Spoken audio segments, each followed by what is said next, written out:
ambassadeurs, distingués invités, à vos titres et qualités respectifs. Je voudrais, au nom de l'ensemble du gouvernement et à mon nom propre, exprimer la satisfaction avec laquelle nous participons à cette troisième semaine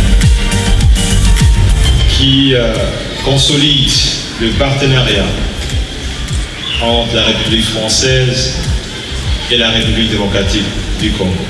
Vive la semaine française dans le business, vive la République démocratique du Congo, vive la République française. Je vous remercie.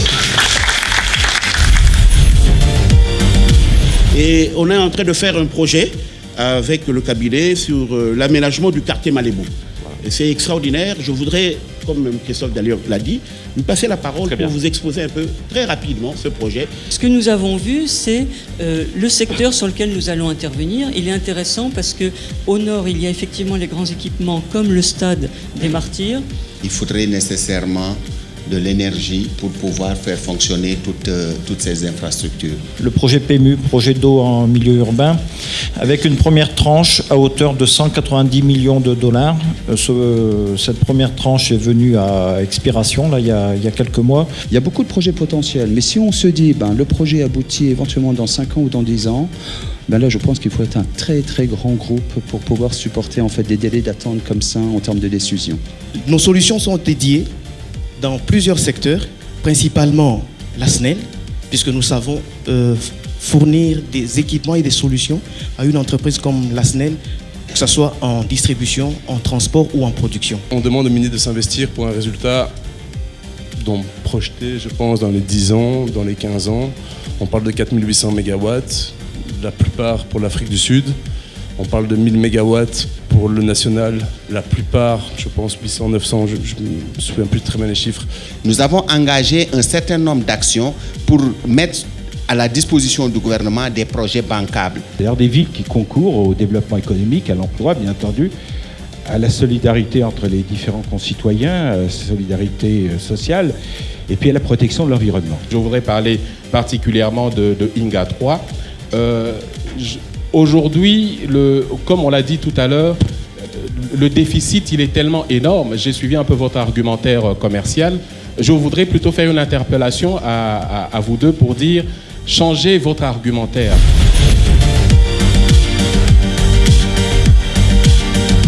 Vous trouverez à la FEC, la Chambre des commerces franco-congolaises est membre de la FEC. Plusieurs associations sont membres de la FEC. Ensuite, pour le pays. On passe le message aujourd'hui à cet auditoire et les femmes vont passer le relais à leurs sœurs, à leurs mères, à leurs filles. Et nous avons besoin de vous pour que ce message passe. Parce qu'il y a un grand challenge qui est le challenge de la participation active, la participation économique, mais sur le plan formel des femmes à l'économie de notre pays et au développement du pays.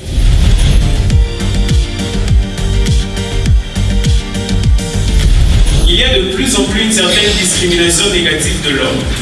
Et je veux m'illustrer. Aujourd'hui, on veut tellement favoriser les femmes parce que jadis elles étaient préjudiciées qu'on commence à leur favoriser un peu de trop. Et j'en ai des expériences personnelles. Comment faire les démarches étant que je suis d'origine congolaise, mais étant que canadienne, comment est-ce que je peux, par où commencer? Comment est-ce que je peux me débrouiller pour créer une entreprise ici? Ou pour quel papier avoir? Parce que j'ai rencontré vraiment beaucoup de problèmes. J'ai une statistique d'entreprises qui ont été créées et c'est de toutes les nationalités. On passe des Chinois aux Français, aux Italiens, aux Marocains, aux Camerounais.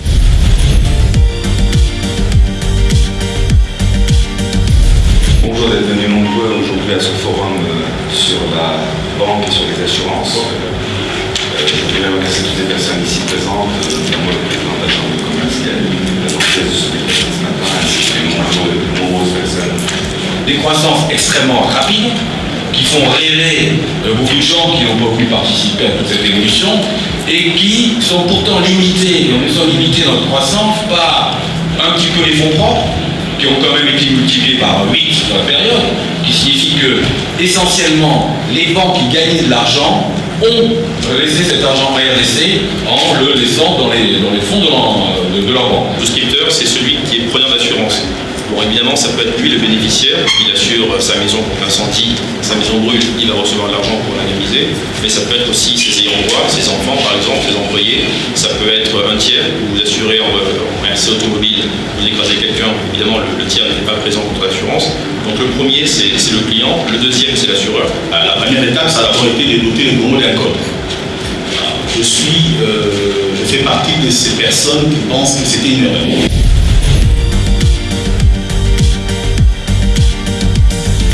Ma question s'adressait à M. Herman Mboni.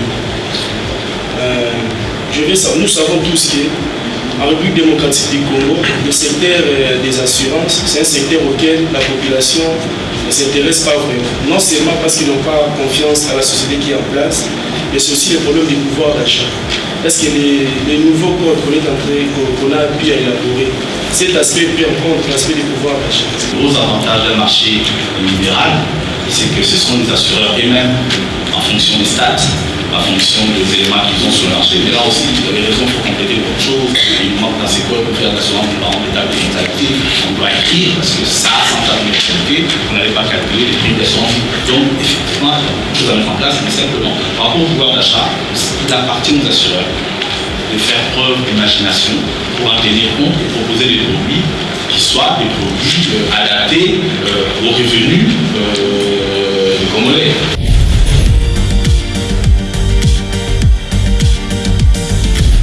On va passer un moment ensemble pour parler de télévision et des enjeux numériques.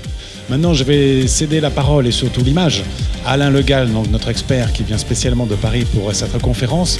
Et nous lui avons demandé effectivement de vous montrer un certain nombre d'enjeux. Alors, au niveau de l'Afrique et je dirais même au niveau de ce que l'on peut faire, de ce que l'on peut imaginer à partir des outils numériques. C'est donc un décloisonnement. Le numérique crée un décloisonnement sur la vie des individus.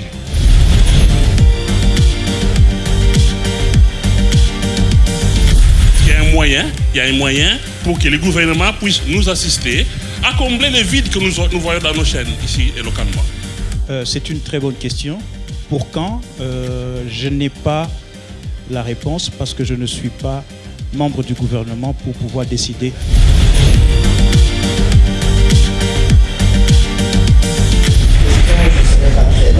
Je pense qu'on ne peut pas parler d'emploi si on ne parle pas de la formation professionnelle. Le taux de personnes, des jeunes qui sont mis sur le marché... Sur l'Afrique, c'est 11 millions. Sur l'Afrique, mais ici en RDC, c'est presque 200 000 qui sont chaque année mis sur le marché du travail.